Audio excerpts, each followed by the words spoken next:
ਸਤਿ ਸ਼੍ਰੀ ਅਕਾਲ। ਤੁਸੀਂ ਜੁੜੇ ਹੋਏ ਹੋ ਪੰਜਾਬੀ ਰੇਡੀਓ ਯੂਐਸਏ ਦੇ ਨਾਲ ਤੇ ਮੈਂ ਹਾਂ ਪ੍ਰਵੀਨ ਸ਼ਰਮਾ ਲੈ ਕੇ ਹਾਜ਼ਰ ਹਾਂ ਪ੍ਰੋਗਰਾਮ ਖਬਰ ਤੇ ਨਜ਼ਰ। ਖਬਰ ਤੇ ਨਜ਼ਰ ਪ੍ਰੋਗਰਾਮ ਦੇ ਵਿੱਚ ਕਈ ਅਹਿਮ ਤੇ ਕਈ ਖਾਸ ਖਬਰਾਂ ਨੂੰ ਲੈ ਕੇ ਚਰਚਾ ਕਰਨ ਦੇ ਲਈ ਜੁੜ ਚੁੱਕੇ ਨੇ ਪੰਜਾਬ ਤੋਂ ਸੀਨੀਅਰ ਪੱਤਰਕਾਰ, ਉੱਘੇ ਲੇਖਕ ਅਤੇ ਸਰਗਰਮ ਸਮਾਜਿਕ ਕਾਰਕੁਨ ਦੀਪਕ ਸ਼ਰਮਾ ਚਨਾਰਥਲ ਜੀ। ਸ਼ਰਮਾ ਸਤਿ ਸ਼੍ਰੀ ਅਕਾਲ, ਸਵਾਗਤ ਹੈ ਜੀ ਪੰਜਾਬੀ ਰੇਡੀਓ ਯੂਐਸਏ ਤੇ ਜੀ। ਸਤਿ ਸ਼੍ਰੀ ਅਕਾਲ ਪ੍ਰਵੀਨ ਜੀ, ਸਾਰੇ ਦਰਸ਼ਕਾਂ ਨੂੰ, ਸਰੋਤਿਆਂ ਨੂੰ ਪਿਆਰ ਭਰੀ ਸਤਿ ਸ਼੍ਰੀ ਅਕਾਲ। ਸਤਿ ਸ਼੍ਰੀ ਅਕਾਲ ਜੀ। ਪ੍ਰੋਗਰਾਮ ਦੇ ਵਿੱਚ ਅੱਗੇ ਵਧਣ ਤੋਂ ਪਹਿਲਾਂ ਧੰਨਵਾਦ ਕਰਦੇ ਚਲੇ ਸਪਾਂਸਰਸ ਦਾ ਜਿਹੜੇ ਜ਼ਰੀਆ ਬਣਦੇ ਨੇ ਇਹਨਾਂ ਪ੍ਰੋਗਰਾਮਾਂ ਨੂੰ ਤੁਹਾਡੇ ਤੱਕ ਪਹੁੰਚਾਉਣ ਦੇ ਲਈ। ਖਾਲਸਾ ਇੰਸ਼ੋਰੈਂਸ ਏਜੰਸੀ ਵਾਲੇ, ਜਿਨ੍ਹਾਂ ਤੋਂ ਤੁਸੀਂ ਹਰ ਤਰੀਕੇ ਦੀ ਇੰਸ਼ੋਰੈਂਸ ਲੈ ਸਕਦੇ ਹੋ। ਇੰਸ਼ੋਰੈਂਸ ਬਾਰੇ ਪਤਾ ਕਰਨ ਦੇ ਲਈ ਇਹਨਾਂ ਦਾ ਨੰਬਰ ਹੈ 408-272-2500। ਇਹ 1992 ਤੋਂ ਲਗਾਤਾਰ ਇੰਸ਼ੋਰੈਂਸ ਬਿਜ਼ਨਸ ਦੇ ਵਿੱਚ ਸ਼ਾਨਦਾਰ ਸੇਵਾਵਾਂ ਦੇ ਰਹੇ ਨੇ ਤੇ ਅਮਰੀਕਾ ਭਰ ਦੇ ਵਿੱਚ ਇੰਸ਼ੋਰੈਂਸ ਕਰਦੇ ਨੇ। ਓਬਾਮਾ ਕੇਅਰ, ਮੈਡੀਕੇਅਰ ਜਾਂ ਫਿਰ ਕਵਰਡ ਕੈਲੀਫੋਰਨੀਆ ਬਾਬਤ ਪਾਲਿਸੀ ਕਰਵਾਉਣ ਦੇ ਲਈ, ਸਲਾਹ ਲੈਣ ਦੇ ਲਈ ਅੱਜ ਹੀ ਕਾਲ ਕਰੋ 408-272-2500 ਤੇ। ਟਰਕੀਨ ਇਮੀਗ੍ਰੇਸ਼ਨ ਲਾ ਫਰਮ ਵਾਲੇ, ਜੇ ਟਰਕੀਨਾ ਟੋਨੀ ਟਰਕੀਨਾ ਦੇ ਨਾਲ ਤੁਸੀਂ ਯੂਐਸ ਇਮੀਗ੍ਰੇਸ਼ਨ ਬਾਬਤ ਕੋਈ ਵੀ ਸਲਾਹ ਕਰਨੀ ਹੈ, ਕੋਈ ਵੀ ਸਵਾਲ ਪੁੱਛਣਾ, ਤੇ ਇਹਨਾਂ ਦਾ ਨੰਬਰ ਹੈ 4159090503। ਗੁਰਦੀਪ ਸਿੰਘ ਬਿਰਦੀ ਕਲੋਵਿਸ, ਮਨਦੀਪ ਸਿੰਘ ਸੈਨ ਹੋਜ਼ੇ, ਓਂਕਾਰ ਸਿੰਘ ਫਰੈਜ਼ਨੋ, ਗੁਰਨਾਮ ਸਿੰਘ ਐਂਟੀਲੋਪ, ਜਰਨੈਲ ਸਿੰਘ ਸਿਆਟਲ, ਮਨਦੀਪ ਢਿੱਲੋਂ ਯੂਨੀਵਰਸਿਟੀ ਤੇ ਲਾਲੀ ਸਿੰਘ ਗਰੇਵਾਲ ਫਰੀਮਾਉਂਟ ਤੋਂ। ਇਹਨਾਂ ਸਾਰੇ ਹੀ ਸਪਾਂਸਰਸ ਦਾ ਬਹੁਤ-ਬਹੁਤ ਧੰਨਵਾਦ। ਤੇ ਜੇਕਰ ਤੁਸੀਂ ਵੀ ਪੰਜਾਬੀ ਰੇਡੀਓ ਯੂਐਸਏ ਦੇ ਇਹਨਾਂ ਪ੍ਰੋਗਰਾਮਾਂ ਨੂੰ ਸਪਾਂਸਰ ਕਰਨਾ ਚਾਹੁੰਦੇ ਹੋ ਤਾਂ ਸਟੂਡੀਓ ਦਾ ਨੰਬਰ ਹੈ 408-272-5200। ਅੱਜ ਦਾ ਇਹ ਖਬਰ ਤੇ ਨਜ਼ਰ ਪ੍ਰੋਗਰਾਮ ਸਾਲ 2026 ਦੀ 25 ਮਾਰਚ ਦਾ ਪ੍ਰੋਗਰਾਮ ਹੈ ਤੇ ਦਿਨ ਅੱਜ ਬੁੱਧਵਾਰ ਹੈ। ਖਬਰਾਂ ਦੇ ਵੱਲ ਆਈਏ ਤੇ ਸ਼ੁਰੂਆਤ ਕਰੀਏ ਪੰਜਾਬ ਦੇ ਸਿਆਸੀ ਵਰਤਾਰਿਆਂ ਤੋਂ। ਸ਼ਰਮਾ ਜੀ, ਇੱਕ ਹਰ ਰੋਜ਼ ਆਏ ਦਿਨ ਕੋਈ ਨਾ ਕੋਈ ਨਵਾਂ ਸਿਆਸੀ ਬਖੇੜਾ ਖੜਾ ਹੁੰਦਾ, ਕੋਈ ਨਾ ਕੋਈ ਨਵਾਂ ਸਿਆਸੀ ਨਾਟਕ ਦੇਖਣ ਨੂੰ ਮਿਲ ਜਾਂਦਾ ਹੈ। ਖਾਸ ਕਰਕੇ ਜਦੋਂ ਪਾਵਰ ਦੇ ਨਾਲ ਸੰਬੰਧਿਤ ਬੰਦਿਆਂ ਦੇ ਨਾਲ ਕੁਝ ਘਟਨਾ ਘਟਦੀਆਂ ਨੇ ਤਾਂ ਲੋਕਾਂ ਦੇ ਵਿੱਚ ਹੋਰ ਦਿਲਚਸਪੀ ਪੈਦਾ ਹੋ ਜਾਂਦੀ ਹੈ। ਸਿਆਸੀ ਵਿਰੋਧੀ ਚਸਕੇ ਲੈ ਰਹੇ ਨੇ, ਕੋਈ ਫੁੱਫੜ ਕਹਿ ਰਿਹਾ, ਕੋਈ ਕੁਛ ਕਹਿ ਰਿਹਾ।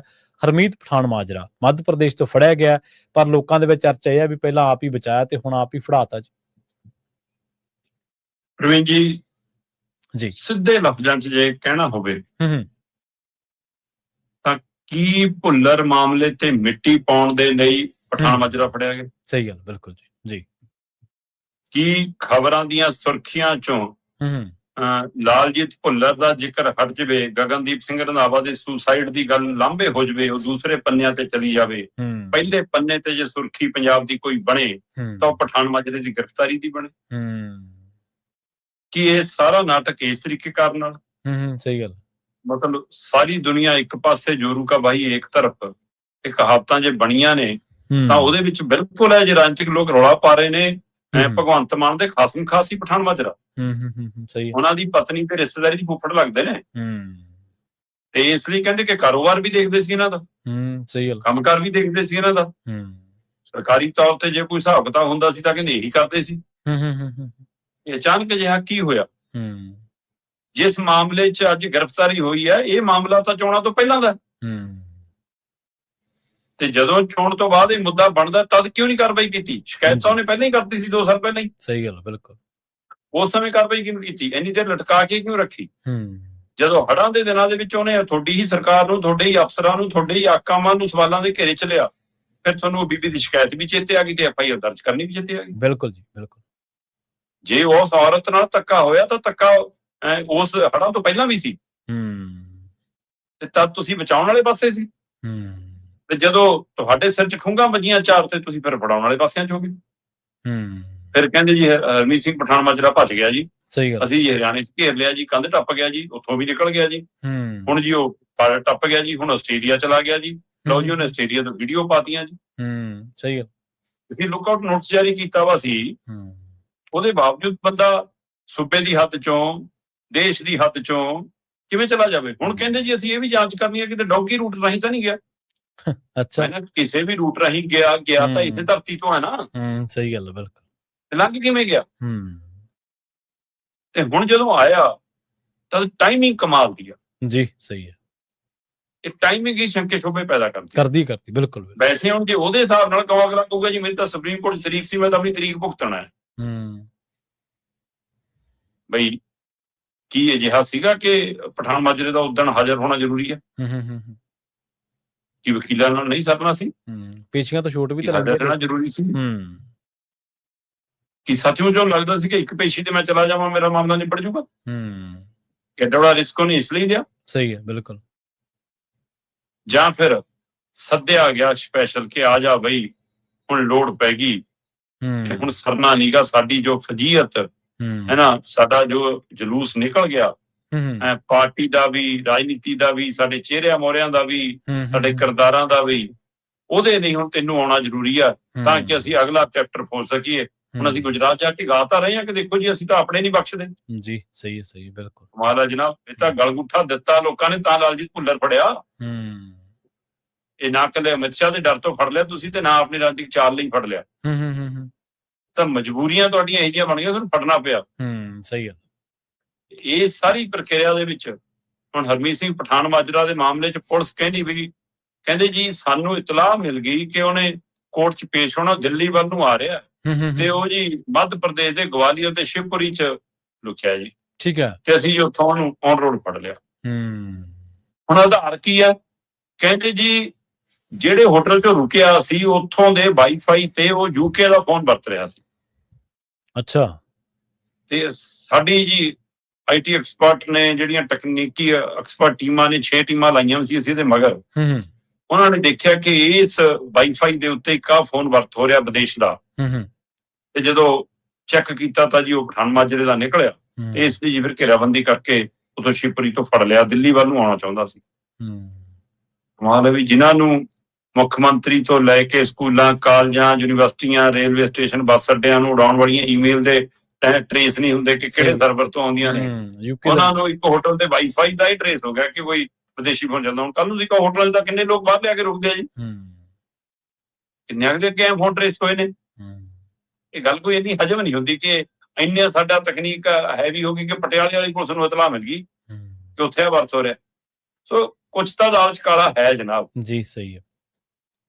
ਤੇ ਹਲੇ ਲਾਲਜੀਤ ਭੁੱਲਰ ਆਪਣੀ ਉਹ ਪੁਲਿਸ ਦੀ ਗੱਡੀ 'ਚ ਬੈਠਿਆ ਤਾਂ ਘਬਰਾਇਆ ਦਿਖਦਾ ਸੀ, ਪਰ ਹਰਮੀਤ ਪਠਾਨ ਮਾਜਰਾ ਕਿਤੇ ਘਬਰਾਇਆ ਤਾਂ ਨਹੀਂ ਦਿਖਿਆ ਅਜੇ। ਸਹੀ ਹੈ। ਸੋ ਇਸ ਲਈ ਇਹ ਸਿਆਸੀ ਖੇਲ ਹੈ ਜਾਂ ਕੀ ਹੈ? ਇਹ ਗੱਲ ਦਰੁਸਤ ਹੈ ਕਿ ਆਪੇ ਬਚਾਇਆ ਸੀ, ਹੁਣ ਆਪੇ ਫਸਾਇਆ। ਇਹਦੇ ਰਾਜਨੀਤਿਕ ਮਾਇਨੇ ਵੀ ਹੋ ਸਕਦੇ ਨੇ ਤੇ ਇਸ ਸਮੇਂ ਦੀ ਮਜਬੂਰੀ ਵੀ ਹੋ ਸਕਦੀ ਜੀ। ਬਿਲਕੁਲ ਬਿਲਕੁਲ ਦਰੁਸਤ ਫਰਮਾਇਆ ਤੁਸੀਂ। ਤੇ ਸ਼ਰਮਾ ਜੀ, ਕੱਲ ਆਪਾਂ ਭਗਵੰਤ ਮਾਨ ਨੇ ਇੱਕ ਔਰਤ ਪੱਤਰਕਾਰ ਨਾਲ ਬਦਸਲੂਕੀ ਕੀਤੀ ਸੀ, ਉਹਦੀ ਗੱਲ ਕੀਤੀ ਸੀ। ਇੱਕ ਪਟਿਆਲੇ ਦੇ ਅਫਸਰ ਨੇ ਵੀ ਕਿਸੇ ਔਰਤ ਪੱਤਰਕਾਰ ਨਾਲ ਬਦਸਲੂਕੀ ਕੀਤੀ ਇਸੇ ਦਰਮਿਆਨ। ਬਿਲਕੁਲ, ਆਪਾਂ ਜਿਵੇਂ ਗੱਲ ਕਰ ਰਹੇ ਸੀਗੇ ਵੀ ਕਿ ਔਰਤਾਂ ਪ੍ਰਤੀ ਤੁਹਾਡਾ ਰੁਖ ਕਿਹੋ ਜਿਹਾ, ਵਿਵਹਾਰ ਕਿਹੋ ਜਿਹਾ, ਉਹ ਇਹਨਾਂ ਗੱਲਾਂ ਦੀ ਸ਼ੋਭਦਾ ਜਦੋਂ ਪੰਜਾਬ ਦਾ ਮੁਖੀ ਰਾਜਨੀਤਿਕ ਸਟੇਜਾਂ ਤੋਂ ਕਿਸੇ ਵਿਆਹੀ ਵਰੀ ਕਿਸੇ ਦੂਸਰੇ ਪਰਿਵਾਰ 'ਚ ਰਸਦੀ ਬਸਦੀ ਧੀ ਭੈਣ ਬਾਰੇ ਕਹੇ ਕਿ ਹੁਣ ਵੀ ਤੁਹਾਡੀ ਭਾਬੀ ਹੈ, ਤਾਂ ਉੱਥੋਂ ਹੀ ਅੰਦਾਜ਼ਾ ਤਾਂ ਉੱਥੋਂ ਹੀ ਹੋ ਜਾਂਦਾ ਕਿ ਇਹਨਾਂ ਦਾ ਕਿਰਦਾਰ ਕੈਸਾ। ਪਰ ਇੱਕ ਮਹਿਲਾ ਪੱਤਰਕਾਰ ਜੇ ਸਵਾਲ ਕਰਨਾ ਹੀ ਹੈ, ਪ੍ਰੈਸ ਕਾਨਫਰੰਸ ਕਾਹਦੇ ਲਈ ਸੀ? ਸਹੀ ਗੱਲ, ਸਵਾਲ ਕਰਨ ਲਈ ਸੀ ਨਾ। ਜੇ ਬਾਕੀ ਮੀਡੀਆ ਤੁਹਾਡੇ ਮੂਹਰੇ ਖੰਘਦਾ ਨੀਗਾ, ਬੋਲਦਾ ਨੀਗਾ, ਮਿੱਟੀ ਦੇ ਮਾਧੋ ਬਣ ਕੇ ਬੈਠ ਗਏ ਜਿਨ੍ਹਾਂ ਨੇ ਸਵਾਲ ਨਹੀਂ ਪੁੱਛਿਆ, ਨਾ ਰਣਜੀਤ ਮਾਮਲੇ ਤੇ, ਨਾ ਗਗਨਦੀਪ ਸਿੰਘ ਰੰਧਾਵਾ ਮਾਮਲੇ ਤੇ, ਨਾ ਲਾਲਜੀਤ ਭੁੱਲਰ ਮਾਮਲੇ ਤੇ, ਤੇ ਜੇ ਉਹਨੇ ਪੁੱਛ ਲਿਆ ਤੇ ਫਿਰ ਮੁੱਖ ਮੰਤਰੀ ਸਾਹਿਬ ਨੂੰ ਤਕਲੀਫ ਹੋ ਗਈ। ਸਹੀ ਗੱਲ, ਬਿਲਕੁਲ ਜੀ। ਇੱਕ ਨਹੀਂ, ਦੋ ਵਾਰ, ਤਿੰਨ ਵਾਰ ਉਹਨੂੰ ਰੋਕੀ ਗਏ ਤੇ ਆਖਰ ਜਦੋਂ ਸਵਾਲ ਉਹਨੇ ਪੁੱਛ ਲਿਆ, ਫਿਰ ਉਹਨਾਂ ਦਾ ਚਿਹਰਾ ਦੇਖੋ, ਚਿਹਰਾ ਸ਼ਰਾਰਤ ਭਰਿਆ ਵੀ ਹੈ ਤੇ ਹਲਕੇ ਪੱਧਰ ਦੀ ਨਿਮਾਣ ਵਾਲਾ ਵੀ ਹੈ। ਤੇ ਜਾ ਲੈਣ ਤੋਂ ਪਹਿਲਾਂ ਬੀਬੀ ਨੂੰ, ਮਤਲਬ ਤੁਸੀਂ ਇਹ ਚਾਹੁੰਦੇ ਹੋ ਕਿ ਜਿਵੇਂ ਉਹ ਕਿਸੇ ਟਾਸਕ ਤੇ ਆਈ ਸੀ ਇਹੀ ਸਵਾਲ ਪੁੱਛਣ, ਬਈ ਇਹੀ ਸਮੇਂ ਦਾ ਸਵਾਲ ਹੈ, ਇਹੀ ਸਾਰਿਆਂ ਦਾ ਪੁੱਛਣਾ ਬਣਦਾ ਸੀ ਅਸਲ 'ਚ। ਸਹੀ ਗੱਲ ਹੈ, ਬਿਲਕੁਲ। ਤੇ ਜੇ ਬਾਕੀਆਂ ਦੇ ਬੋਝੇ 'ਚ ਕੁਝ ਹੋਰ ਪੈ ਗਿਆ ਤੇ ਇਸ ਲਈ ਉਹ ਨਹੀਂ ਪੁੱਛਦੇ ਜਾਂ ਤੁਹਾਡੇ ਤੋਂ ਡਰਦੇ ਨੇ, ਨਹੀਂ ਪੁੱਛਦੇ, ਤੇ ਜਿਹ 'ਚ ਦਮ ਹੈ ਉਹਨੇ ਪੁੱਛ ਲਿਆ ਤੇ ਫਿਰ ਤੁਹਾਡੇ ਦਿਲ ਤੇ ਲੱਗੀ। ਕਮਾਲ, ਤੁਸੀਂ ਤਾਂ ਗੋਗਾ ਕਹਿੰਦੇ ਹੁੰਦੇ ਸੀ ਸਵਾਲ ਕਰਿਆ ਕਰੋ, ਹੁਣ ਇੱਕ ਸਵਾਲ ਤੋਂ ਹੀ ਹਵਾ ਨਿਕਲ ਗਈ। ਬਿਲਕੁਲ ਜੀ, ਬਿਲਕੁਲ। ਫਿਰ ਤੁਸੀਂ ਅਪਮਾਨ ਕਰਨ ਤੇ ਆ ਗਏ ਮਹਿਲਾ ਪੱਤਰਕਾਰ ਦਾ। ਤੇ ਕੱਲ ਜਦੋਂ ਹਰਸਿਮਰਤ ਕੌਰ ਕੁੜੀ ਨਿਊਜ਼ 18 ਦੀ ਪੱਤਰਕਾਰ ਹੈ, ਤੇ ਜਦੋਂ ਉਹਨੇ ਵੀਡੀਓ ਬਣਾਉਣੀ ਚਾਹੀ, ਕੰਮ ਕਰ ਰਹੀ ਸੀ ਉੱਥੇ, ਆਪਣੀ ਡਿਊਟੀ ਕਰ ਰਹੀ ਸੀ, ਤੇ ਤੁਸੀਂ ਰੋਕ ਕਿਹੜੇ ਅਧਿਕਾਰ ਖੇਤਰ ਨਾਲ ਰਹੇ ਹੋ? ਤੁਹਾਡੇ ਕੋਲ ਕਿਹੜਾ ਕੋਰਟ ਦਾ ਆਰਡਰ ਹੈ ਕਿ ਹਾਂ ਤੁਸੀਂ ਉੱਥੇ ਮਤਲਬ ਕਿ ਉਹਨੂੰ ਕਵਰ ਨਹੀਂ ਕਰ ਸਕਦੇ? ਤੇ ਇੱਕ ਰੋਕਣਾ ਹੁੰਦਾ, ਇੱਕ ਅਪੀਲ ਕਰਨੀ ਹੁੰਦੀ ਹੈ, ਇੱਕ ਬੇਨਤੀ ਕਰਨੀ ਹੁੰਦੀ ਹੈ, ਇੱਕ ਡਿਊਟੀ ਦਾ ਬਹਾਨਾ ਕਰਨਾ ਹੁੰਦਾ ਤੇ ਇੱਕ ਡਰਾਉਣਾ ਧਮਕਾਉਣਾ ਹੁੰਦਾ। ਤੁਸੀਂ ਉਸ ਬੱਚੀ ਨੂੰ ਡਰਾਇਆ ਵੀ, ਧਮਕਾਇਆ ਵੀ, ਫੋਨ ਤੱਕ ਵੀ ਗਏ ਤੇ ਪਰਚਾ ਦਰਜ ਕਰ ਦੂੰਗਾ ਤੇਰੇ ਤੇ। ਕਮਾਲ ਆ ਵੀ। ਹਾਂਜੀ, ਪਰਚਾ ਘਰੋਂ ਚੱਕ ਕੇ ਲਿਆਉਣਾ ਜਿਹੜਾ ਨਹੀਂ ਦਰਜ ਕਰਦੇ। ਭੁੱਲਰ ਤੇ ਪਰਚਾ ਦਰਜ ਕਰਨਾ ਸੀ ਤਦ ਤਾਂ ਕਹਿੰਦੇ ਇਨਕੁਆਇਰੀ ਹੋਣੀ ਹੈ ਜੀ ਹਲੇ। ਉਹ ਤਾਂ ਘੰਟਿਆਂ ਲੱਗ ਜਾਂਦੇ ਨੇ, ਗ੍ਰਿਫਤਾਰੀ ਨੂੰ ਘੰਟਿਆਂ ਲੱਗ ਜਾਂਦੇ ਨੇ, ਤੇ ਇੱਥੇ ਤੁਸੀਂ ਪੱਤਰਕਾਰਾਂ ਨੂੰ ਧਮਕਾਉਂਦੇ ਹੋ ਵੀ ਕੁੜੀ ਨੂੰ। ਜੀ ਸਹੀ ਗੱਲ, ਬਿਲਕੁਲ ਜੀ। ਇੱਥੋਂ ਹਿਸਾਬ ਲਾ ਲਓ ਕਿ ਰੂਪ ਰੰਗ ਤੁਹਾਡਾ ਕਿਹੋ ਜਿਹਾ। ਇਹ ਸਭ ਕੁਝ ਨੋਟ ਹੋ ਰਿਹਾ ਜਨਾਬ। ਸਹੀ ਹੈ, ਬਿਲਕੁਲ ਜੀ। ਤੇ ਸ਼ਰਮਾ ਜੀ, ਜਿਵੇਂ ਤੁਸੀਂ ਸ਼ੁਰੂ ਦੇ ਵਿੱਚ ਇੱਕ ਪਹਿਲੂ ਛੋਇਆ ਸੀਗਾ ਵੀ ਕੀ ਅਖਬਾਰਾਂ ਦੀਆਂ ਸੁਰਖੀਆਂ ਬਦਲਣ ਦੇ ਲਈ ਸੱਦਿਆ ਪਠਾਨ ਮਾਜਰਾ, ਜਾਂ ਥਿਊਰੀਆਂ ਵੱਖ-ਵੱਖ ਤਰ੍ਹਾਂ ਦੀਆਂ ਦਿੱਤੀਆਂ ਜਾ ਰਹੀਆਂ, ਤੇ ਉਸੇ ਪ੍ਰਕਰਨ ਦੇ ਵਿੱਚ ਇੱਕ ਹੋਰ ਸਵਾਲ ਇਹ ਵੀ ਨਿਕਲਦਾ ਸ਼ਰਮਾ ਜੀ ਵੀ ਜਿਹੜਾ ਮੱਝ ਹੈ, ਜਿੱਥੇ ਘਟਨਾ ਵਾਪਰੀ ਹੈ, ਜਿਹਦੇ ਨਾਲ ਲਾਲਜੀਤ ਭੁੱਲਰ ਦਾ ਨਾਂ ਜੁੜਿਆ, ਜਿਹਦੇ ਉੱਤੇ ਦੋਸ਼ ਲੱਗੇ ਨੇ, ਆਮ ਆਦਮੀ ਪਾਰਟੀ ਦੇ ਹੱਥੋਂ ਇਹ ਰੇਤ ਵਾਂਗੂ ਘਿਰ ਗਿਆ ਜੀ, ਕਹਿੰਦੇ ਹੁਣ। ਪ੍ਰਵੀਨ ਜੀ, ਪੰਜਾਬ, ਮਾਝਾ, ਮਾਲਵਾ, ਦੁਆਬਾ ਤੇ ਪੁਆਧ, ਇਹਨਾਂ ਖੇਤਰਾਂ ਦਾ ਇੱਕ ਮਤਲਬ ਕਹੀਏ ਗੁਲਦਸਤਾ ਹੈ, ਸੁਮੇਲ। ਤੇ ਇਸ ਰੂਪ ਚ ਜੇ ਆਪਾਂ ਪੰਜਾਬ ਨੂੰ ਦੇਖਦੇ ਹਾਂ, ਪਰ ਜਦੋਂ ਰਾਜਨੀਤਿਕ ਪੱਖ ਤੋਂ ਦੇਖਿਆ ਜਾਂਦਾ ਤਦ ਸੀਟਾਂ ਦੇ ਹਵਾਲੇ ਨਾਲ ਦੇਖਿਆ ਜਾਂਦਾ। ਫਿਰ ਜੇ ਸੀਟਾਂ ਦੇ ਵੱਲ ਨਾਲ ਦੇਖੀਏ ਤਾਂ ਕਈ ਵਾਰ ਪੁਆਧ ਦੀ ਅਣਦੇਖੀ ਹੁੰਦੀ ਹੈ, ਪੁਆਧ ਨੂੰ ਮਿਲ ਗਊਬਾ ਕਰ ਲਿਆ ਜਾਂਦਾ ਹੈ, ਰਲ ਗੱਡ ਕਰ ਲਿਆ ਜਾਂਦਾ ਹੈ, ਵਿੱਚੇ ਮਾਲਵੇ ਚ ਮਿਲਾ ਲਓ, ਵਿੱਚੇ ਦੁਆਬੇ ਚ ਮਿਲਾ ਲਓ, ਹੈ ਨਾ, ਤੇ ਐਂ ਜੇ ਕਰਕੇ ਸਾਰ ਲਿਆ ਜਾਂਦਾ। ਹੁਣ ਮਾਲਵੇ ਚ ਗਿਣਤੀ ਵੱਧ ਹੈ, ਇਸ ਲਈ ਰਾਜਨੀਤਿਕ ਧਿਰਾਂ ਦਾ ਰੁਖ ਜ਼ਿਆਦਾਤਰ ਮਾਲਵੇ ਵਾਲੇ ਪਾਸੇ ਨੂੰ ਲੱਗਿਆ, ਇੱਧਰੋਂ ਬਸ ਜਿਹੜਾ ਲੀਡ ਲੈ ਗਿਆ ਵੀ ਉਹਦੀ ਸਰਕਾਰ ਬਣਨ ਦੀ ਸੰਭਾਵਨਾ ਹੈ। ਪਰ ਤਾਂ ਵੀ ਤੁਸੀਂ ਦੁਆਬੇ ਤੇ ਮਾਝੇ ਤੋਂ ਬਿਨਾਂ ਸਰਦਾ ਨੀਗਾ, ਤੇ ਦੁਆਬੇ ਦੀ ਆਪਣੀ ਖਾਸੀਅਤ, ਆਪਣੀ ਅਹਿਮੀਅਤ ਹੈ, ਤੇ ਮਾਝੇ ਦਾ ਆਪਣਾ ਜਜ਼ਬਾ, ਆਪਣਾ ਅੰਦਾਜ਼ ਹੈ, ਤੇ ਮਾਲਵਾ ਬਦਲਾ ਲਈ ਜਾਣਿਆ ਜਾਂਦਾ ਹੈ ਨਾ ਜੀ। ਇਹ ਸਾਰਾ ਕੁਝ ਹੈਗਾ। ਪਰ ਜਦੋਂ ਆਮ ਆਦਮੀ ਪਾਰਟੀ 2022 ਚ ਚੋਣਾਂ ਜਿੱਤੀ ਤਾਂ ਲਗਭਗ ਪੂਰੇ ਪੰਜਾਬ ਨੇ, ਕੀ ਪੁਆਧ ਤੇ ਕੀ ਮਾਝਾ ਤੇ ਕੀ ਦੁਆਬਾ ਤੇ ਕੀ ਮਾਲਵਾ, ਸਾਰੇ ਪੰਜਾਬ ਨੇ ਇੱਕੋ ਸੁਰ ਚ ਸੋਚਿਆ, ਜਾਤ ਪਾਤ ਫਿਰਕੇ ਖੇਤਰ ਸਭ ਤੋਂ ਉੱਪਰ ਉੱਠ ਕੇ। ਉਹੀ ਥੋੜਾ ਥੋੜੇ 92 ਜਿਤਾਤੇ। ਸਹੀ ਗੱਲ। ਨਾ ਸ਼ਹਿਰ ਵਾਲੇ ਨੇ ਦੇਖਿਆ, ਨਾ ਪਿੰਡ ਵਾਲੇ ਨੇ ਦੇਖਿਆ, ਹੈ ਨਾ ਮਨਰੇਗਾ ਵਾਲੇ ਨੇ ਦੇਖਿਆ, ਨਾ ਦੁਕਾਨਦਾਰ ਵਾਲੇ ਨੇ ਦੇਖਿਆ, ਨਾ ਵਪਾਰੀ ਨੇ ਦੇਖਿਆ, ਸਭ ਨੇ ਵੋਟ ਪਾਈ ਤੁਹਾਨੂੰ, ਤੇ ਨਤੀਜਾ ਤੁਹਾਡੇ 92 ਜਿੱਤ ਕੇ ਆ ਗਏ। ਤੇ ਉਹਦੇ ਵਿੱਚੋਂ ਮਾਝੇ ਨੂੰ 4 ਮੰਤਰੀ ਪਹਿਲੀ ਵਾਰ ਚ ਮਿਲ ਗਏ, ਤੇ ਅਗਲੀ ਵਾਰ ਕੈਬਨਿਟ ਵਿਸਤਾਰ ਚ ਇੱਕ ਹੋਰ ਮਿਲ ਗਿਆ, 5 ਮੰਤਰੀ ਮਿਲੇ ਜੀ। ਤੇ ਅੱਜ ਦੀ ਤਰੀਕ ਦੇ ਵਿੱਚ ਉਹਨਾਂ 5 ਚੋਂ 3 ਮੁੱਖ ਮੰਤਰੀ ਭਗਵੰਤ ਮਾਨ ਦੀ ਕੈਬਨਿਟ ਚੋਂ ਬਾਹਰ ਨੇ, ਤੇ ਬੱਚੇ ਕਿੰਨੇ ਨੇ ਪਿੱਛੇ? 2। ਤੇ ਫਿਰ ਕੀ ਇਹ ਸਮਝ ਆਉਂਦੀ ਹੈ? ਤੁਸੀਂ ਇਹ ਦੇਖੋ ਕਿ ਇਸ ਸਮੇਂ ਤਾਜ਼ਾ ਲਾਲਜੀਤ ਭੁੱਲਰ ਛੁੱਟੀ ਹੋ ਗਈ, ਹੈ ਨਾ, ਉਹ ਤੋਂ ਪਹਿਲਾਂ ਕੁਲਦੀਪ ਸਿੰਘ ਧਾਲੀਵਾਲ ਛੁੱਟੀ ਹੋ ਗਈ, ਉਹ ਤੋਂ ਪਹਿਲਾਂ ਡਾਕਟਰ ਇੰਦਰਵੀਰ ਸਿੰਘ ਨਿੱਜਰ ਕੈਬਨਿਟ ਚੋਂ ਬਾਹਰ ਹੋ ਗਏ, ਤੇ ਬੱਚੇ ਕਿਹੜੇ ਨੇ ਜੀ? ਹਰਭਜਨ ਸਿੰਘ ਈਟੀਓ ਤੇ ਲਾਲਚੰਦ ਕਟਾਰੂ ਚੱਕ, ਪਤਾ ਨਹੀਂ ਕਿਹੋ ਜਿਹੇ ਲਾਲ ਰੰਗ ਲਾਉਣੇ ਇਹਨਾਂ ਨੇ ਜੀ। ਸੋ ਇਹ 2 ਦੇ ਸਹਾਰੇ ਮਾਝਾ, ਤੇ ਇੰਝ ਤਾਂ ਨਹੀਂ, ਫਿਰ ਨਵੇਂ ਮਿਲ ਨਹੀਂ ਰਹੇ, ਸਰਪੰਚ ਛੱਡ ਕੇ ਜਾਣ ਲੱਗ ਪਏ।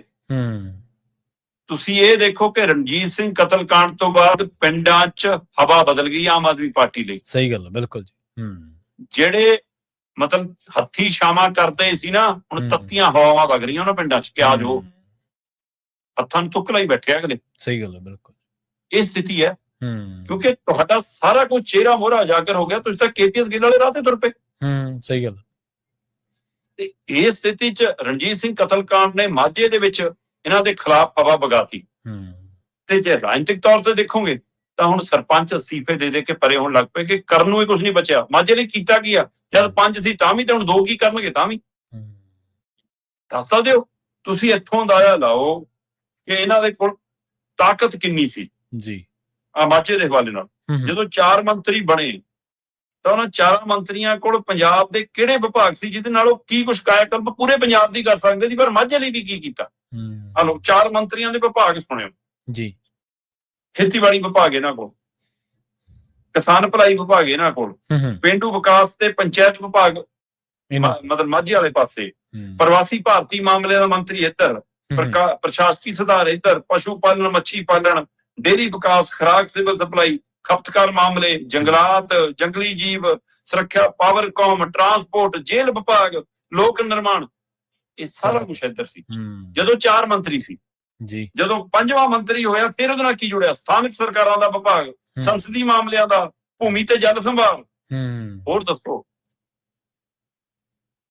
ਤੇ ਅੱਜ 2 ਨੇ ਸਿਰਫ ਜੀ, 2 ਕੀ ਕਰ ਲੈਣਗੇ? ਇਸ ਲਈ ਇਹ ਬਿਲਕੁਲ ਗੱਲ ਤੁਹਾਡੀ ਦਰੁਸਤ ਹੈ ਕਿ ਮਾਝਾ ਤਾਂ ਇਹਨਾਂ ਦੇ ਹੱਥੋਂ ਰੇਤ ਮੰਗ ਕਰ ਗਿਆ, ਤੇ ਪੰਜਾਬ ਕਰ ਨਾ ਜਾਵੇ, ਅਜੇ ਸਾਲ ਪਿਆ ਜਨਾਬ ਜੀ। ਬਿਲਕੁਲ, ਬਹੁਤ ਕੁਝ ਵਾਪਰਨਾ ਜੀ ਉਦੋਂ ਤੱਕ।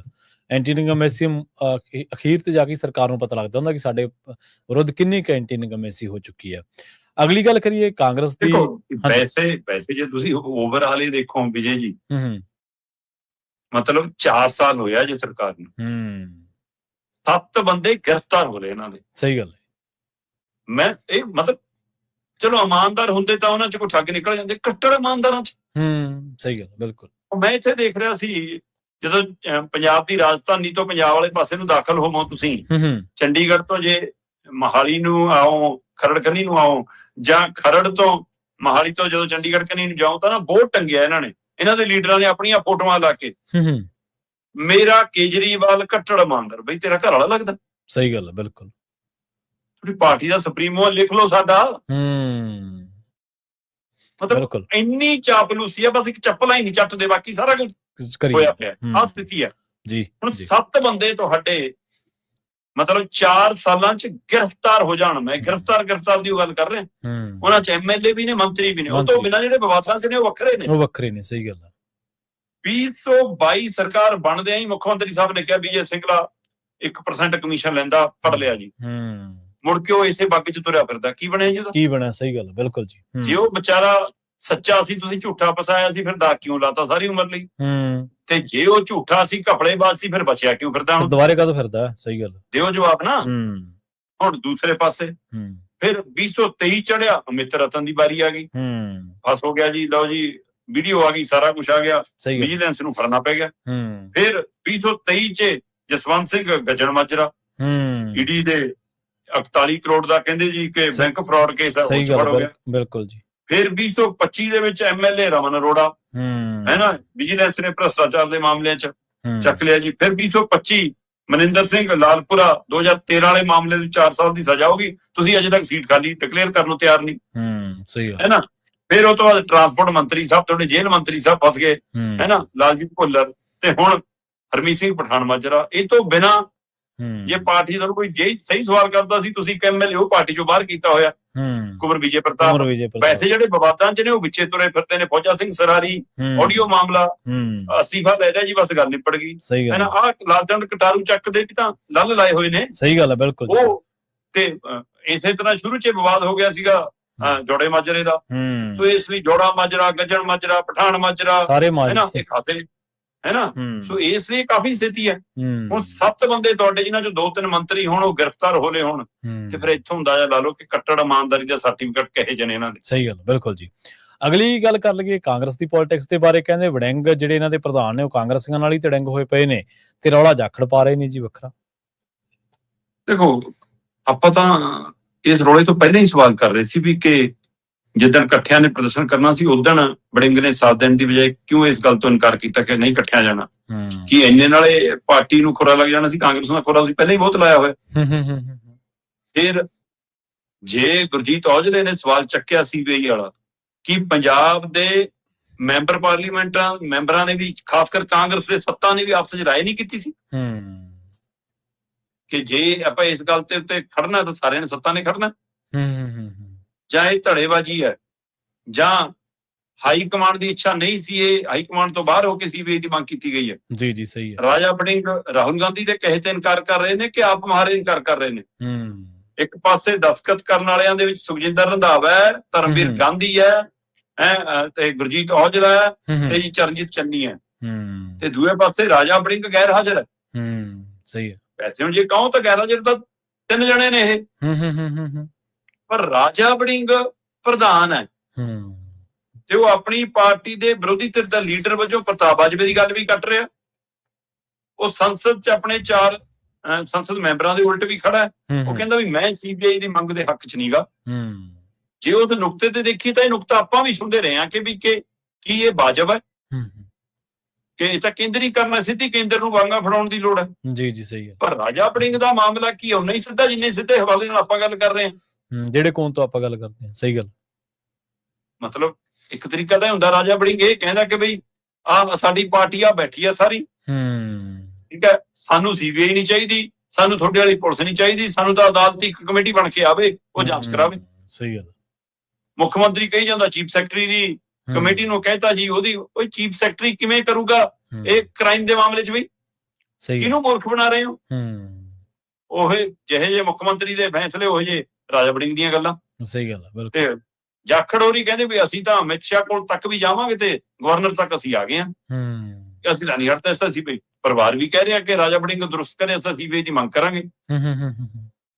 ਤੇ ਬੇਸ਼ੱਕ ਸੀਬੀਆਈ ਕਿਵੇਂ ਕੇਂਦਰ ਦਾ ਹੱਥ ਠੋਕਾ ਸਭ ਨੂੰ ਪਤਾ ਹੈ, ਪਰ ਉਹਦੇ ਬਾਵਜੂਦ ਵੀ ਪਰਿਵਾਰ ਵੀ ਚਾਹੁੰਦਾ ਹੈ, ਬੀਜੇਪੀ ਵੀ ਚਾਹੁੰਦੀ ਹੈ, ਤੇ ਅੱਧੇ ਕਾਂਗਰਸੀ ਵੀ ਚਾਹੁੰਦੇ ਨੇ, ਹਰਸਿਮਰਤ ਵੀ ਚਾਹੁੰਦੀ ਹੈ ਨਾ, ਤੇ ਪਰ ਭਗਵੰਤ ਮਾਨ ਨਹੀਂ ਚਾਹੁੰਦੇ।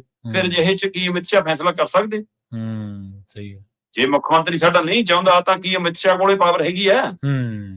ਤੇ ਜੇ ਉਹਦੇ ਕੋਲ ਹੈਗੀ ਹੈ ਫਿਰ ਉਹ ਡੀਕ ਕਿਉਂ ਰਿਹਾ ਕਿ 4 ਨੇ ਦਸਤਖਤ ਕੀਤੇ, ਕਿ 7 ਨੇ ਕੀਤੇ, ਕਿ 13 ਨੇ ਕੀਤੇ, ਕਿ 20 ਨਹੀਂ ਕਰਤੇ ਰਾਜ ਸਭਾ ਤੇ ਲੋਕ ਸਭਾ ਵਾਲਿਆਂ ਨੇ? ਬਿਲਕੁਲ ਜੀ। ਫਿਰ ਉਹ ਸੁਣਾ ਦੇਵੇ। ਅਸਲ ਚ ਤਾਂ ਇਹ ਫੈਸਲਾ ਹੋਊਗਾ ਜਾ ਕੇ ਅਦਾਲਤ ਚ। ਸਹੀ ਗੱਲ। ਜੇ ਜੱਜ ਸਾਹਿਬ ਨੂੰ ਲੱਗੂਗਾ ਕਿ ਪੰਜਾਬ ਪੁਲਿਸ ਸਹੀ ਕਰ ਰਹੀ ਤਾਂ ਕਹਿਣਗੇ ਠੀਕ ਹੈ ਕਰੋ।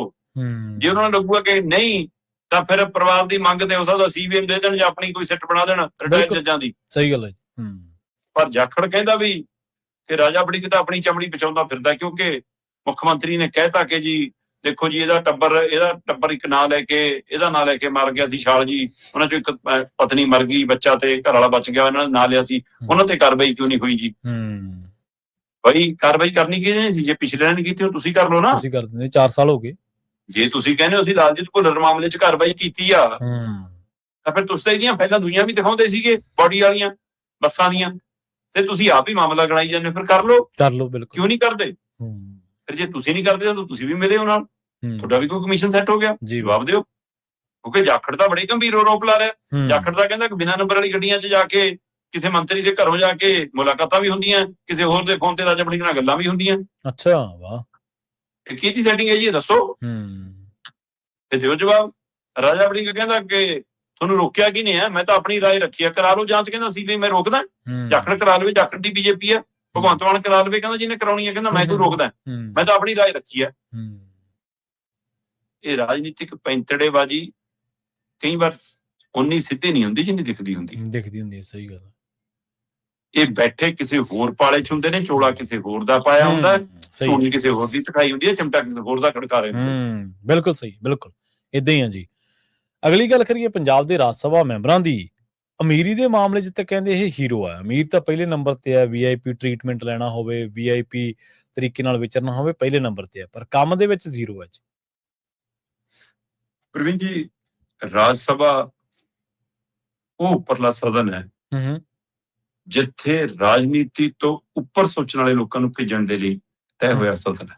ਬਿਲਕੁਲ ਸਹੀ, ਬਿਲਕੁਲ। ਜਿਹੜੇ ਲੋਕ ਪਾਰਟੀਬਾਜ਼ੀ ਤੋਂ ਉੱਪਰ ਉੱਠ ਕੇ ਹੋਣ, ਜਿਹੜੇ ਸਮਾਜਿਕ ਤੌਰ ਤੇ ਕੋਈ ਰੁਤਬਾ ਹੋਵੇ, ਜਿਨ੍ਹਾਂ ਦਾ ਕਿਸੇ ਖਾਸ ਵਿਧਾ ਦੇ ਵਿੱਚ ਕੋਈ ਰੁਤਬਾ ਹੋਵੇ, ਹਨਾ, ਜਿਹੜੇ ਸਮੁੱਚੀ ਕਾਇਨਾਤ, ਭਾਈਚਾਰਾ, ਸੂਬਾ, ਲੋਕਾਈ, ਉਹਨਾਂ ਸਾਰਿਆਂ ਨਾਲ ਲੈ ਕੇ ਕੋਈ ਵੱਖਰੀ ਵਿਦਵਤਾ ਰੱਖਦੇ ਹੋਣ, ਉਹਨਾਂ ਲਈ ਰਾਜ ਸਭਾ ਬਣੀ ਸੀ ਕਿ ਜਿਹੜੇ ਰਾਜਨੀਤਿਕ ਚੋਣ ਪ੍ਰਕਿਰਿਆ 'ਚ ਨਾ ਪੈਣਾ ਚਾਹੁੰਦੇ ਹੋਣ, ਕਿਸੇ ਖਾਸ ਖੇਤਰ ਦੇ ਨਿਪੁੰਨ ਹੋਣ। ਇਹ ਤੁਹਾਡੇ ਸੂਬੇ ਦੀ ਪਹਿਚਾਣ ਹੁੰਦੇ ਨੇ। ਰਾਜ ਸਭਾ 'ਚ ਜਾਣ ਵਾਲੇ ਬੰਦੇ ਬ੍ਰਾਂਡ ਹੁੰਦੇ ਨੇ ਤੁਹਾਡਾ। ਸਹੀ ਗੱਲ। ਤੇ ਦੇਖੋ ਸਾਡੇ ਕੋਲ ਏਡੇ ਦਿਮਾਗਾਂ ਵਾਲੇ ਬੰਦੇ ਹੈਗੇ ਨੇ, ਇੰਨੇ ਸੂਝ-ਬੂਝ ਵਾਲੇ ਬੰਦੇ ਹੈਗੇ ਨੇ, ਵਿਦਵਾਨ ਲੋਕ ਹੈਗੇ ਨੇ, ਪਰ ਆਹ ਕ੍ਰਾਈਟੇਰੀਆ ਕੀ ਆ? ਤੁਹਾਡਾ ਬੈਂਕ ਬੈਲੈਂਸ ਕਿੰਨਾ? ਜੀ। ਮਤਲਬ ਜਿਹੜੀਆਂ ਤਾਂ ਚੋਣਾਂ ਲੜਨੀਆਂ ਐਮਐਲਏ ਐਮਪੀ ਦੀਆਂ ਉਹ ਵੀ ਵਿਕਣਗੀਆਂ, ਰਾਜ ਸਭਾ ਵੀ ਵਿਕੇਗੀ। ਮੈਂ ਔਨ ਰਿਕਾਰਡ ਕਹਿ ਰਿਹਾ ਗੱਲ। ਜੀ। ਇਹ ਸਾਡੀਆਂ 7 'ਚੋਂ ਚੈੱਕ ਕਰਕੇ ਦੇਖ ਲਿਓ, ਜੇ ਪੌਣੇ 7 ਨਾ ਵਿਕੇ ਹੋਣ ਤਾਂ ਮੇਰਾ ਨਾਮ ਬਦਲ ਦਿਓ। ਇਸ ਵਾਰ ਦੀਆਂ ਸਾਰੀਆਂ ਸੀਟਾਂ, ਚਾਹੇ ਭਾਈ ਭਤੀਜਾਵਾਦ 'ਚ ਵਿਕੀਆਂ, ਤੇ ਚਾਹੇ ਉਹ ਪੈਸੇ ਦੀ ਥੈਲੀ ਦੇਖ ਕੇ ਵਿਕੀਆਂ, ਤੇ ਚਾਹੇ ਵੋਟਾਂ ਲਈ ਵਿਕੀਆਂ, ਸਾਰਾ ਖੇੜਾ। ਸਹੀ ਗੱਲ, ਬਿਲਕੁਲ। ਸੰਜੀਵ ਅਰੋੜਾ ਆ ਰਿਹਾ ਤੇ ਟਰਾਈਡੈਂਟ ਵਾਲਾ ਜਾ ਰਿਹਾ, ਰਜਿੰਦਰ ਗੁਪਤਾ। ਕਮਾਲ ਆ ਵੀ। ਪਹਿਚਾਣ ਕੀ ਆ ਉਹਦੀ? ਕਿ ਜੀ ਰਾਜ ਸਭਾ ਦੇ ਵਿੱਚ ਅਮੀਰਾਂ 'ਚ ਦੂਏ ਨੰਬਰ ਦਾ ਅਮੀਰ ਹੈ ਜੀ ਉਹ। ਸਹੀ ਗੱਲ। ਆਸਾਨੀ ਪਹਿਚਾਣ ਕੀ ਹੈ ਜੀ? ਕਿ ਅਮੀਰ ਹੈ ਜੀ, ਸੈਟਿੰਗ ਕਰਨੀ ਜਾਂਦਾ। ਟੈਚੀ ਚੱਕੀ ਕਹਿੰਦੇ ਬੀਜੇਪੀ ਵਾਲੇ ਪਾਸੇ ਵੀ ਫਿਰਦਾ ਸੀ, ਉਧਰ ਨਹੀਂ ਗੱਲ ਬਣੀ ਤਾਂ ਟੈਚੀ ਚੱਕ ਕੇ ਇੱਧਰ ਆ ਗਏ। ਚਲੋ, ਤੇ ਜੀ ਇਸੇ ਤਰ੍ਹਾਂ ਰਾਘਵ ਚੱਡਾ ਨੱਕ ਦਾ ਵਾਲ ਸੀ ਕੇਜਰੀਵਾਲ ਦਾ, ਤੇ ਹੁਣ ਕੇਜਰੀਵਾਲ ਰਿਹਾ ਵੀ ਹੋ ਗਿਆ, ਬਾਕੀਆਂ ਨੇ ਭੰਗੜਾ ਵੀ ਪਾ ਲਿਆ, ਉਹਨੇ ਟਵੀਟ ਵੀ ਨਹੀਂ ਕੀਤਾ। ਸਹੀ ਹੈ। ਹੁਣ ਕਿੱਥੇ ਆਓ? ਹੁਣ ਉਹ ਬੜੀਆਂ ਦੇਸ਼ ਦੀਆਂ ਗੱਲਾਂ ਕਰਦਾ ਜੀ, ਲੋਕਾਂ ਦੇ ਮਸਲਿਆਂ ਦੀਆਂ ਗੱਲਾਂ ਕਰਦਾ ਜੀ। ਉਹ 'ਚ ਪੰਜਾਬ ਦਾ ਮਸਲਾ ਕਿਹੜਾ? ਜੀ। ਸੰਦੀਪ ਪਾਠਕ ਲੱਭੇ ਹੀ ਨਹੀਂ ਕਿਤੇ ਪੰਜਾਬ ਲਈ, ਕਿਉਂਕਿ ਭੇਜਿਆ ਹੋਇਆ ਤੁਸੀਂ। ਸਹੀ ਗੱਲ ਹੈ, ਬਿਲਕੁਲ ਜੀ। ਤੋ ਆਹ ਰਿਕਾਰਡ ਮੇਰੇ ਕੋਲ ਰਿਪੋਰਟ ਪਈ ਆ, ਜਿਹੜੀ ਰਿਪੋਰਟ ਦੱਸਦੀ ਆ ਕਿ ਬਈ ਸਥਿਤੀ ਕੀ ਆ। ਇਹ ਹੈਗੀ ਆ ਜੀ ਐਸੋਸੀਏਸ਼ਨ ਫਾਰ ਡੈਮੋਕ੍ਰੈਟਿਕ ਰਿਫਾਰਮਸ। ਠੀਕ ਹੈ ਜੀ। ADR ਦੀ ਰਿਪੋਰਟ ਹੈ ਜਿਹੜੀ ਦੱਸਦੀ ਹੈ ਕਿ 7 ਸਾਡੇ ਜਿਹੜੇ ਸੰਸਦ ਮੈਂਬਰ ਨੇ ਹੂੰ ਉਹਨਾਂ ਦੀ ਕੁੱਲ ਜਾਇਦਾਦ ਰਾਜ ਸਭਾ ਦੇ ਬਾਕੀ ਸੂਬਿਆਂ ਦੀਆਂ ਸਾਰਿਆਂ ਦੀਆਂ ਜਾਇਦਾਦਾਂ ਦੇ ਮੁਕਾਬਲੇ ਸੂਬੇ ਬਾਈ ਦੂਏ ਨੰਬਰ ਦੀ ਜਾਇਦਾਦ ਹੈ। ਠੀਕ ਹੈ। ਅੱਛਾ। ਸੂਬੇ ਦੇ 7 ਰਾਜ ਸਭਾ ਮੈਂਬਰਾਂ ਦੀ ਕੁੱਲ ਜਾਇਦਾਦ 5729 ਕਰੋੜ ਰੁਪਈਆ ਬਣਦੀ ਹੈ ਜੀ। ਠੀਕ ਹੈ। ਇਹ ਸਾਰੀ ਉਹ ਹੈ ਜਿਹੜੀ ਔਨ ਰਿਕਾਰਡ ਹੈ। ਠੀਕ ਹੈ। ਮਤਲਬ 1 ਨੰਬਰ ਵਾਲੀ ਟੈਕਸ ਬਚਾਉਣ ਦੇ ਲਈ ਕੋਈ ਖੇਲਾ ਹੋਇਆ ਹੋਵੇ, ਚੋਰੀ ਦੀ ਹੋਵੇ, 2 ਨੰਬਰ ਦੀ ਹੋਵੇ, ਸਾਨੂੰ ਨਹੀਂ ਪਤਾ। 5729 ਕਰੋੜ ਦੀ ਜਾਇਦਾਦ ਨਾਲ ਸਾਡੇ 7 ਮੈਂਬਰ ਸੰਸਦ ਚ ਦੂਏ ਨੰਬਰ ਤੇ ਨੇ। ਠੀਕ ਹੈ। ਟੋਟਲ ਇਹਨਾਂ ਚ ਜੇ ਵਿਅਕਤੀ ਪ੍ਰਤੀ ਵਿਅਕਤੀ ਦੇਖਿਆ ਜਾਵੇ ਤਾਂ 5000 ਤੋਂ ਉੱਪਰ ਜਾਇਦਾਦ ਤਾਂ ਕੱਲੀ ਉਹ ਰਜਿੰਦਰ ਗੁਪਤਾ ਦੀ ਆ 5053 ਕਰੋੜ। 5700 ਚੋਂ 5000 ਕੱਲੀ ਇਹਦੀ ਆ, ਇਹਦਾ ਮਤਲਬ ਬਾਕੀਆਂ ਦੀ 700 ਕਿਹਾ ਜੀ। ਸਹੀ ਹੈ। ਪਰ ਉਹ ਵੀ ਥੋੜੀ ਨਹੀਂ, 700 ਕਰੋੜ। ਤੇ ਇਹਦੀ ਜਨਾਬ ਦੀ 5053 ਕਰੋੜ ਦੀ ਜਾਇਦਾਦ ਨਾਲ ਰਜਿੰਦਰ ਗੁਪਤਾ ਟਰਾਈਡੈਂਟ ਦੇ ਮੁਖੀ ਰਾਜ ਸਭਾ ਦੇ ਵਿੱਚ ਦੂਏ ਨੰਬਰ ਦੇ ਅਮੀਰ ਸੰਸਦ ਮੈਂਬਰ ਨੇ। ਠੀਕ ਹੈ। ਤੇ ਜੀ ਪਹਿਲੇ ਨੰਬਰ ਤੇ ਤੇਲੰਗਾਨਾ ਦਾ ਕੋਈ ਐਮਪੀ ਆਉਂਦਾ। ਫਿਰ ਬਿਕਰਮਜੀਤ ਸਿੰਘ ਸਾਨੀ 498, 500 ਕਰੋੜ ਇਹਦੀ ਆ। ਤੇ ਇਹਦੇ ਨਾਲ ਟੌਪ 10 ਚ ਇਹ ਵੀ ਆ। ਜੇ ਉਹ ਦੂਏ ਨੰਬਰ ਤੇ ਆ ਤਾਂ ਇਹ 8ਵੇਂ ਨੰਬਰ ਤੇ ਆ। ਤੇ ਇਹ ਤੋਂ ਬਿਨਾਂ ਵੀ ਜੇ ਤੁਸੀਂ ਗੱਲ ਕਰੋ ਤਾਂ ਐ ਨਹੀਂਗਾ। 91 ਕਰੋੜ ਦੀ ਜਾਇਦਾਦ ਉਹਦੀ ਵੀ ਆ, ਹੈਨਾ, ਅਸ਼ੋਕ ਕੁਮਾਰ ਮਿੱਤਲ ਦੀ, ਹੈਨਾ, ਲਵਲੀ ਵਾਲਾ। ਇਸੇ ਬਹਾਨੇ ਕਿਹਾ ਨਾ ਕਿ ਉਹ ਇਸ ਚੀਜ਼ ਲਈ ਆ। ਫਿਰ ਇਸੇ ਤਰ੍ਹਾਂ ਕ੍ਰਿਕਟਰ ਹਰਭਜਨ ਸਿੰਘ 81 ਕਰੋੜ ਹੈ, ਹੈਨਾ। ਕ੍ਰਿਕਟ ਲਈ ਬਹੁਤ ਕੁਝ ਕੀਤਾ ਉਹਨਾਂ, ਪੰਜਾਬ ਨੇ ਕੀ ਕੀਤਾ ਦੱਸਿਆ ਸਹੀ, ਹੈਨਾ। ਫਿਰ ਸੰਦੀਪ ਪਾਠਕ ਲਓ ਜੀ 4 ਕਰੋੜ, ਇਹ ਕਾਗਜੀ ਉਹ ਹੈ, ਹੈਨਾ। ਰਾਘਵ ਚੱਡਾ 36 ਲੱਖ ਹੈ। ਤੇ ਜੇ ਅਮੀਰੀ ਚ ਟੌਪ ਤੇ ਆ, ਅਸੀਂ ਗਰੀਬੀ ਚ ਵੀ ਆ ਜੀ, ਹੈਨਾ। ਸੰਤ ਬਲਬੀਰ ਸਿੰਘ ਸਿੰਚੇਵਾਲ ਹੋਰਾਂ ਦੀ ਕਹਿੰਦੇ 3 ਲੱਖ ਦੀ ਉਹ ਜਾਇਦਾਦ ਸਾਹਮਣੇ ਆਈ ਹੈ। ਠੀਕ ਹੈ। ਮਤਲਬ ਉਹਨਾਂ ਦੀ ਨਿੱਜੀ ਤੌਰ ਤੇ ਹੋ ਸਕਦਾ ਇੰਨੀ ਹੋਵੇ, ਉਹ ਆਪ ਇਸੇ ਦੀ ਹੋ ਸਕਦਾ, ਡੇਰਾ ਨਹੀਂ, ਗਰੀਬ ਹੈਗਾ, ਸਭ ਨੂੰ ਪਤਾ। ਬਿਲਕੁਲ, ਹੈਨਾ। ਚਲੋ, ਪਰ ਹੁਣ ਇਹਦਾ ਦੂਸਰਾ ਪਹਿਲੂ ਇਹ ਵੀ ਆ ਕਿ ਇਹ ਸਾਰੀਆਂ ਚੀਜ਼ਾਂ ਦੇ ਵਿੱਚ ਅਸੀਂ ਨੌਜਵਾਨੀ ਦੇ ਵਿੱਚ ਵੀ ਰਾਘਵ ਚੱਡਾ ਕਹਿੰਦੇ ਜੀ 33 ਸਾਲ ਦਾ। ਠੀਕ ਹੈ। ਇਸ ਲਈ ਉਹ ਸਭ ਤੋਂ ਨੌਜਵਾਨ ਰਾਜ ਸਭਾ ਮੈਂਬਰ ਵੀ ਸਾਡਾ ਹੀ ਹੈ। ਤੇ ਪਰ 29% ਅਪਰਾਧਿਕ ਮਾਮਲਿਆਂ ਚ ਵੀ ਅਸੀਂ ਘਿਰੇ। 29% ਦਾ ਮਤਲਬ ਜੇ ਸੱਤਾਂ ਚੋਂ ਵੀ ਲਾਈਏ ਤਾਂ 2.5 ਤੋਂ 3 ਬਣਦੇ ਆ। ਸਹੀ ਹੈ। ਇਹਦਾ ਮਤਲਬ ਇਹ ਵੀ ਮਾਮਲੇ ਹੈਗਾ ਸਾਡੇ ਤੇ। ਸੋ ਇਸ ਲਈ ਸਾਡੇ ਕੰਮ ਗਣਾਉਣ ਨੂੰ ਕੁਝ ਨਹੀਂ ਹੈ ਕਿ ਪੈਸੇ ਗਿਣਨ ਨੂੰ ਹੈਗੇ। ਬਿਲਕੁਲ ਜੀ, ਪੈਸੇ ਗਿਣਨ ਨੂੰ ਹੈਗੇ ਨੇ। ਜਾਂਦਿਆਂ ਦੀ ਗੱਲ ਕਰੀਏ ਸ਼ਰਮਾ ਜੀ, ਕੌਮਾਂਤਰੀ ਮਾਮਲੇ ਦੀ ਇਸ ਟਾਈਮ ਦਾ ਸਭ ਤੋਂ ਵੱਡਾ ਮਾਮਲਾ ਜੰਗ ਹੈ। ਜੰਗ ਤੇ ਸਮਝੌਤੇ ਦੀ ਜਦੋਂ ਗੱਲ ਕਰਦੇ ਆ, ਕਹਿੰਦੇ ਟਰੰਪ ਤਾਂ ਕਾਹਲ ਦੇ ਵਿੱਚ ਨੇ ਤੇ ਮੋਦੀ ਘਬਰਾਹਟ ਦੇ ਵਿੱਚ ਨੇ। ਦੇਖੋ, ਟਰੰਪ ਇਸ ਸਮੇਂ ਇਹ ਕੋਸ਼ਿਸ਼ ਕਰ ਰਿਹਾ ਕਿ ਕਿਸੇ ਤਰ੍ਹਾਂ ਨੂੰ ਸਮਝੌਤਾ ਹੋ ਜਾਵੇ। ਉਹ ਇੱਕ ਪਾਸੇ ਇਹ ਵੀ ਦਮ ਭਰਦੇ ਨੇ ਵਾਈਟ ਹਾਊਸ ਦੇ ਬਾਹਰ ਪ੍ਰੈਸ ਕਾਨਫਰੰਸ ਕਰਕੇ ਕਿ ਜੀ ਅਸਾਂ ਜੰਗ ਜਿੱਤੀ ਬੈਠੇ ਆ, ਅਸਰ ਆ ਗਿਆ ਸਮਝੌਤੇ ਤੇ ਇਰਾਨ। ਉਹ ਕਹਿੰਦਾ ਕਿ ਠੀਕ ਹੈ ਜੀ, ਪਰਮਾਣੂ ਦੇ ਲਈ ਕੁਝ ਨਹੀਂ ਕਰੂਗਾ, ਜੀ ਨਹੀਂ ਕਰੂਗਾ, ਉਹ ਨਹੀਂ ਕਰੂਗਾ, ਬਸ ਹੋ ਗਈ ਜੀ ਗੱਲ। ਦੂਸਰੇ ਪਾਸੇ ਪਾਕਿਸਤਾਨ ਵਰਗੇ ਮੁਲਕ ਨੂੰ ਕਹਿੰਦੇ ਜੀ ਭੇਜਤਾ 15 ਸੂਤਰੀ ਫਾਰਮੂਲਾ ਦੇ ਕੇ ਕਿ ਲਓ ਜੀ ਕਰਿਓ ਸਮਝੌਤਾ। ਤੇ ਇੱਧਰ ਟਰੰਪ ਦੀਆਂ ਗੱਲਾਂ ਫੋਨ ਤੇ ਨਰਿੰਦਰ ਮੋਦੀ ਨਾਲ ਵੀ ਹੁੰਦੀਆਂ ਨੇ, ਕਿਉਂਕਿ ਅਸਲ ਦੇ ਵਿੱਚ ਇਰਾਨ ਵਾਲਾ ਉਹ ਰਾਹ ਖਲਾਉਣ ਦੇ ਵਿੱਚ ਕਾਮਯਾਬ ਨਹੀਂ ਹੋਏ ਤੇ ਉੱਥੇ ਆ ਕੇ ਇਹ ਮਤਲਬ ਕਿ ਹੁਣ ਇਹ ਹਾਰਦੇ ਜਾਂ ਫਸੇ ਨਜ਼ਰ ਆਉਂਦੇ ਨੇ। ਜੀ ਜੀ। ਇਜ਼ਰਾਈਲ ਮੈਨੂੰ ਲੱਗਦਾ ਹੁਣ ਟਰੰਪ ਦੀ ਮੰਨਣੋਂ ਇਨਕਾਰੀ ਹੋ ਗਿਆ, ਉਸ ਮਾਮਲੇ ਦੇ ਵਿੱਚ ਵੀ ਵਿਗਾੜ ਪੈ ਗਿਆ। ਇਹ ਸਾਰੀ ਸਥਿਤੀ 'ਚ ਫੋਨ ਤੇ ਗੱਲਾਂ ਮੋਦੀ ਨਾਲ ਤੇ ਸਮਝੌਤੇ ਦੇ ਲਈ ਪਾਕਿਸਤਾਨ ਤੇ ਯਕੀਨ, ਤੇ ਫਿਰ ਹਿਸਾਬ ਲਾ ਲਓ ਜੀ ਕਿੱਥੇ ਖੜਾ ਵਿਸ਼ਵ ਗੁਰੂ। ਜੀ ਜੀ, ਅੰਦਾਜ਼ਾ ਤਾਂ ਲਾਓ ਨਾ। ਤੇ ਤੁਹਾਨੂੰ 24ਵੇਂ 25ਵੇਂ ਦਿਨ ਜਾ ਕੇ ਪਤਾ ਲੱਗਦਾ ਕਿ ਹਾਂ ਅਸੀਂ ਤਾਂ ਫਸ ਗਏ ਜੀ। ਫਿਰ ਤੁਸੀਂ ਲੋਕ ਸਭਾ 'ਚ ਵੀ ਗੱਲ ਰੱਖਣ ਆਉਂਦੇ, ਰਾਜ ਸਭਾ 'ਚ ਹੀ ਰੱਖਣ ਆਉਂਦੇ। ਫਿਰ ਤੁਸੀਂ ਕਹਿੰਦੇ ਹੋ ਦੇਸ਼ 'ਚ ਸਥਿਤੀ ਐਸੀ ਚਿੰਤਾਜਨਕ ਹੈ। ਸਰਕਾਰਾਂ ਦਾ ਕੰਮ ਲੋਕਾਂ ਦਾ ਫਿਕਰ ਘਟਾਉਣਾ ਹੁੰਦਾ ਕਿ ਵਧਾਉਣਾ ਹੁੰਦਾ। ਪ੍ਰਧਾਨ ਮੰਤਰੀ ਜੀ ਕਹਿੰਦੇ ਬਸ ਅਸੀਂ ਕਰੋਨਾ ਨਾਲ ਵੀ ਨਜਿੱਠ ਲਿਆ, ਅਸੀਂ ਨਾ ਨਜਿੱਠ ਲਾਂਗੇ। ਮਤਲਬ ਲੋਕਾਂ ਨੂੰ ਡਰ ਪੈ ਗਿਆ ਕਿ ਲੈ ਵੀ ਕਿਤੇ ਲੋਕਡਾਊਨ ਲੱਗਣ ਵਾਲਾ। ਠੀਕ ਹੈ ਜਨਾਬ, ਲਾਈਨਾਂ ਲੱਗੀਆਂ ਪੰਪਾਂ ਦੇ ਪ੍ਰਧਾਨ ਮੰਤਰੀ ਦੇ ਇਹਨਾਂ 2 ਬੋਲਾਂ ਨਾਲੇ, ਹੈਨਾ। ਹਫੜਾ ਦਫੜੀ ਮਚ ਗਈ, ਲੁੱਟ ਖੋ ਸਿਲੰਡਰਾਂ ਦੀ ਹੋਣ ਲੱਗ ਪਈ ਜੀ। ਇਹ ਲੋਕ ਏਟੀਐਮ 'ਚੋਂ ਪੈਸੇ ਕਢਾ ਕੇ ਘਰਾਂ 'ਚ ਰੱਖਣ ਲੱਗ ਪਏ। ਤੇ ਇਹ ਸਥਿਤੀ, ਸੋ ਇਸ ਲਈ ਤੁਸੀਂ ਘਬਰਾਹਟ 'ਚੋਂ ਤੁਹਾਨੂੰ ਹੁਣ ਸੰਭਲ ਨਹੀਂ ਰਿਹਾ। ਜਿਹੜਾ ਕੰਮ ਤੁਹਾਡਾ ਜੰਗ ਤੋਂ ਚੌਥੇ 5ਵੇਂ ਦਿਨ ਹੋਣਾ ਚਾਹੀਦਾ ਸੀ, ਸਰਬ ਪਾਰਟੀ ਬੈਠਕ, ਉਹ ਤੁਸੀਂ 25ਵੇਂ 26ਵੇਂ ਦਿਨ ਕਰ ਰਹੇ ਹੋ। ਤੇ ਉੱਥੇ ਵੀ ਤੁਸੀਂ ਕਹਿੰਦੇ ਮੈਂ ਨਹੀਂ ਜਾਊਂਗਾ, ਤੇ ਉੱਥੇ ਮੈਂ ਰਾਜਨਾਥ ਭੇਜੂਗਾ। ਪਰ ਉਹਦੀ ਧਿਰ ਦਾ ਲੀਡਰ ਕਹਿੰਦਾ ਮੇਰੇ ਲਈ ਕੇਰਲਾ ਜ਼ਰੂਰੀ ਹੈ, ਮੈਂ ਤਾਂ ਕੇਰਲਾ ਜਾਊਂਗਾ, ਮੈਂ ਨਹੀਂ ਉੱਥੇ ਆਊਂਗਾ। ਤੇ ਫਿਰ ਅੰਦਾਜ਼ਾ ਲਾ ਲੈਣਾ ਲੀਡਰਾਂ ਲਈ ਲੋਕ ਕਿੰਨੇ ਕੁ ਅਹਿਮੀਅਤ ਰੱਖਦੇ ਨੇ, ਤੇ ਜਾਂ ਦੇਸ਼ ਦਾ ਇਹ ਮਸਲਾ, ਇਹ ਮੁਸ਼ਕਲ ਕਿੰਨੀ ਕੁ ਅਹਿਮੀਅਤ ਰੱਖਦਾ, ਇੱਥੋਂ ਅੰਦਾਜ਼ਾ ਲੱਗਦਾ। ਸਹੀ ਗੱਲ ਹੈ ਜੀ, ਬਿਲਕੁਲ ਜਦੋਂ ਦੱਸਣ ਦਾ ਕੁਝ ਲੋਕਾਂ ਨੂੰ ਟਾਈਮ ਹੁੰਦਾ ਉਦੋਂ ਮੋਦੀ ਸਾਹਿਬ ਕੁਛ ਨਾ ਕੁਛ ਨਵਾਂ ਨਾਟਕ ਕੋਈ ਪ੍ਰਪੰਚ ਰਚ ਦਿੰਦੇ ਆ ਜੀ ਉਦੋਂ। ਮਤਲਬ ਇਹ 'ਚ ਕੋਈ ਜ਼ਿੰਮੇਵਾਰੀ ਥੋੜ੍ਹਾ ਨੇਸ਼ਨ ਪ੍ਰਤੀ। ਲੋਕ ਤੁਹਾਡੇ ਮਗਰ ਲੱਗੀ ਜਾਂਦੇ, ਲੋਕਾਂ ਨੂੰ ਲੱਗਦਾ ਕਿ ਚਲੋ ਇਹੀ ਠੀਕ ਆ, ਹੋਰ ਤਾਂ ਚਲੋ ਨਹੀਂ ਉਹਨਾਂ ਨੂੰ ਕੋਈ ਚੰਗਾ ਲੱਗਦਾ। ਲੋਕ ਨੋਟਬੰਦੀ ਤੋਂ ਬਾਅਦ ਵੀ, ਜਿਵੇਂ ਆਪਾਂ ਆਫ ਦੀ ਰਿਕਾਰਡ ਵੀ ਗੱਲ ਕਰ ਰਹੇ ਸੀ, ਵੀ ਨੋਟਬੰਦੀ 'ਚ ਵੀ ਲੋਕਾਂ ਨੇ ਠੋਕਰਾਂ ਖਾ ਲਈਆਂ, ਕਰੋਨਾ 'ਚ ਵੀ ਖਾ ਲਈਆਂ, ਮੁੜ ਘੁੜ ਕੇ ਫੇਰ ਉੱਥੇ ਹੀ ਆ ਜਾਂਦੇ ਆ ਜੀ। ਸ਼ਰਮਾ ਜੀ, ਇਹਨਾਂ ਖਾਸ ਜਾਣਕਾਰੀਆਂ ਦੇ ਲਈ ਤੁਹਾਡਾ ਬਹੁਤ ਧੰਨਵਾਦ ਜੀ। ਸਤਿ ਸ੍ਰੀ ਅਕਾਲ ਜੀ। ਪ੍ਰੋਗਰਾਮ ਖਬਰ ਤੇ ਨਜ਼ਰ ਨੂੰ ਆਪਾਂ ਇੱਥੇ ਹੀ ਸਮਾਪਤ ਕਰਾਂਗੇ। ਤੁਹਾਡਾ ਸਾਰਿਆਂ ਦਾ ਵੀ ਬਹੁਤ ਧੰਨਵਾਦ। ਸਤਿ ਸ੍ਰੀ ਅਕਾਲ। ਇਸੇ ਤਰ੍ਹਾਂ ਜੁੜੇ ਰਹੋ ਪੰਜਾਬੀ ਰੇਡੀਓ USA ਦੇ ਨਾਲ।